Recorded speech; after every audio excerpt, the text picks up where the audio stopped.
Mirdita të gjithëve, dëgjoni lajmin e fundit që vjen nga Rusia.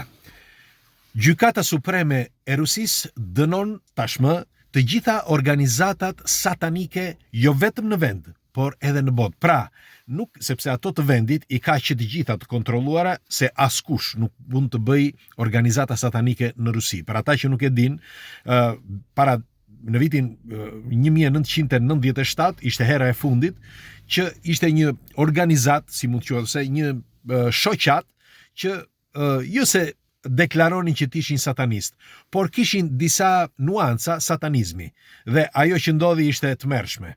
Tani, sepse akoma njëri prej tyre duhet të dal nga burgu. Tani, ato që kanë vendosur kësaj here është vërtet e çuditshme sepse ndodh në një moment me fajlet Epstein. Dëgjojeni me kujdes, e lexova që të gjithën në PDF në anglisht, të përkthyer në anglisht, dhe Gjykata Supreme Ruse dënon ose më pa kondicion, me një fjalë pa marrëveshje, por të drejtë për drejtë të gjithë ata që janë marrin pjesë në organizata të satanizmit, por që janë edhe, si mund të quhen, pioner të kësaj dege. Për shembull të magjistarëve, të këtyre që bëjnë magji të zeza, apo atyre që flasin për djallin, për demonët. Bile, do t'ju them. Dëgjojeni me kujdes, bile kush është këtu rastisht dhe nuk e ka bërë, bëjni like faqes dhe videos që të shihemi sërish dhe ju faleminderit për mbështetjen, sinqerisht. Por është vërtet e rëndësishme kjo. Pse e them këtë? Sepse nuk flet për organizatat e brendshme, por thot edhe ato internacionalet. Në këto ditë, për ata që nuk e din, kanë dalë disa fajle që unë doja t'ju bëja këtë diskutim, këtë video për të bërë një diskutim të Epsteinit, i cili ka takuar Zelenskin në një mail, flitet për një fajl të si quhet, të këtij Epsteinit që flet për Zelenskin së bashku me Rothschild, dhe është e çuditshme sepse përpara se Zelenski të bëj kryeministër, pra përpara se të drejtonte Ukrainën, flitet për Zelenskin në fajlet e Epsteinit. Ja u kisha thënë para ca kohësh që, me fjalë, sa para ca kohë, para mbrëm, që tregohet që mund të ketë lidhje dhe me spionazhin rus, pra Epstein, nëse mbani mend në videon që kemi bërë para mbrëm, që tregohet që mundet që Epstein të ketë lidhje me mafjen ruse ose me spionazhin rus. Pra mund të jetë një spion rus, pak të kështu thuhesh.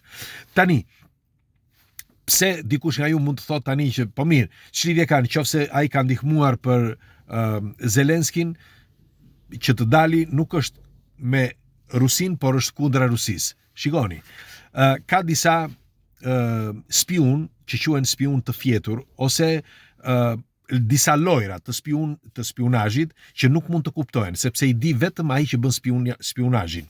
Ai dhe drejtuesit. Për shembull, nëse Epstein ishte një spion rus, atë mund ta di vetëm drejtori i përgjithshëm i spionazhit rus, askush tjetër. Pse? Sepse ai kishte arritur në nivelet shumë të larta, pra Epstein. Dhe me joshjet që bënte me këto vajzat, ai arriti që të kishte me fjalë të manovronte, sepse ishin të detyruar të tjerët, sepse ai u jepte vajzat. Dhe kështu që ishin të detyruar të tjerët, qoftë ministra, qoftë, sepse ai ka vënë në mes edhe ministra. I dini këto, apo jo? Njëkohës ishte edhe princin e Anglisë, etj. Dhe kur dikush është joshur, përpara ti nuk mund të bëj dot lojra, sepse ai e manovron nga ky moment. Pra, kjo është puna e një spioni të madh. Nga ky moment, ai bën lojën e tij, lojën që mos të kuptohet që i kujt është. Pra, është spion me Putin apo kundër Putin. Pra, në spionazh është tepër e vështirë që të kuptohet, si thash, e kupton vetëm ai, pra subjekti, personazhi, në këtë rast Epstein, dhe drejtori i përgjithshëm i spionazhit rus. Vetëm ata mund ta dinë. Kështu që ne mund të aludojmë si të duam. Por është e çuditshme se si Epstein dërgonte mail, pra mail të përbashkët me Zelenskin dhe Rothschild, pra familjen Rothschild, përpara se Zelenski që të zgjidhej kryeministër. Dhe flisnin për Putin që duhet të rrëzojmë Putin, duhet të bëjmë diçka për Putin, me fjalë bësh fjalë në sintezë për ata që nuk e kanë kuptuar të gjithë këtë luftën në Ukrainë është lojë që e din tashmë të gjithë, por nuk mundeshim ta thoshim, por tani ndoshta nuk e keni kuptuar disa, ose ata që e kanë kuptuar e din shumë mirë. Është një lojë që duhej me se s'bën që të shkëputej Ukraina, që të dëmtoj sa më shumë Rusia, që dal nga dal ta dëmtonin. Ky ishte shkaku. Me një fjalë që mos të mbaj potencën dhe fuqinë në dorë Putin, por ta lëshoj sepse bota duhet bërë e njëjtë, duhet bërë deri në vitin 2030 duhet ishte gati, por nuk është asgjë gati, pikërisht për këtë. Dhe po thoshja, për sa i përket satanizmit që ka bërë ligjin e ri Gjykata Supreme, është vërtet e çuditshme, sepse ndoshta, pra si ju thash, ndoshta e kanë bërë me ligj tani që në qoftë se do të ketë një organizat të brendshme, mjafton që ata të lidhen me satanizmin, në këtë rast për shembull Rothschild o ku ta di unë këta, nuk e di e kuptoni apo jo, që adhuruesit e tyre, duke bërë pjesë në një organizat të tillë, ata kanë të drejtë, pra Rusia ka të drejtë që t'i arrestojë në vend. Bile do t'i them, nuk ka të drejtë askush tashmë që të dali me një bluze dhe në bluze të ketë shkruar për shembull 666. Arrestohesh në vend. Është e vërtet. Ose ti në qoftë se të kapin duke thërritur demonët. Për shembull, bën një rit që thërrit demonët, të arrestojnë në vend. Dhe nuk bëhet fjalë për 1 apo 2 vjet, bëhet fjalë të paktën për 25 vjet. Dhe varet nga rëndësia, pra nga si mund të quhet, nga dëmi që ai mund të bëj, sepse mund të jetë një njeri që e bën për veten e tij, por mund të jetë një që e bën për 4 apo për 5, ose mund të jetë drejtuesi i gjithë organizatës.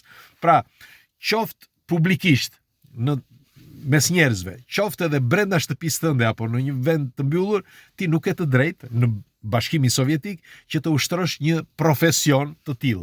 Pra, nuk mundesh që të bësh pjesë në një organizatë satanike, sepse dënohesh me ligj.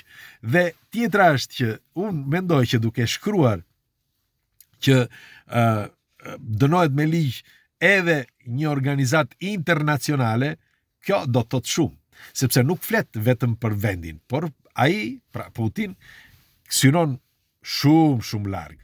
Sepse thot në qoftë se do të ketë disa adhurues, qoftë të brendshëm që edhe mos të shkojnë jashtë, por mjaft që të jenë adhurues të brendshëm, që kanë lidhje me Rothschild apo me Epstein apo me të gjithë këta, ja u tha shaptazi tani. Ai ka të drejtë që ti dënoj. Dikush nga ju do thot, po mirë, si do t'i shikoj? Dëgjoni, që të gjitha shtetet dinë se çfarë bëjnë njerëzit, që të gjitha. Sepse tashmë ne kemi këta device tu dhe çdo gjë kapet me anë të telefonit. Telefoni mund ta lësh ku të duash ti, 11 metra katror, 11 metra diametër katror. Ata mund të dëgjojnë se çfarë thua ti. Kështu që i kanë që të gjitha, ato transmetohen në sinjale të gjitha, zëri, mesazhet, transmetohen në një aparat, ai aparati i merr, që është normal për të gjithë, është inteligjencë artificiale, i seleksionon dhe i deshifron ato në shkrime. Dhe në qoftë se dikush në kohë reale bën, në qoftë se dikush mund të flas gjëra, për shembull flet për bomba apo për ku ta di unë, apo për satanizmin që ka disa fjalë kyçe, i mbledh ato dhe ti tregon, mund t'i tregoj për shembull se i redukton në 1000 fjalë, pastaj redukton në 500 fjalë, pastaj në 100 etj, derisa mund ta reduktoj edhe në një fjalë vetme, që thotë ky është i rrezikshëm. Bëjnë hetimet dhe të kapin. Kaq. Është shumë e thjeshtë. Me fjalë sot nuk i shpëton dot asgjë. Kështu që ky ishte lajmi i fundit dhe unë doja ta diskutoja me ju sepse është e çuditshme se si Zelenski, siç ju thash, nuk kishte lidhje fare me politikën dhe ai përpara se të ishte në politik, Epstein dërgonte një mail pikërisht emrin e tij që ka dalë tani haptazi dhe njëkohësisht i njëjti mail edhe me Rothschild. Tani më thoni ju, çfarë mendimi keni për këtë? Dhe tjetra, për çfarë organizatash satanike ka fjalën Putin? Për çfarë që e bëri këtë ligj? Le ta diskutojmë, pres komentet tuaja ditë të mbarë dhe punë të mbarë sot. Ju përqafoj.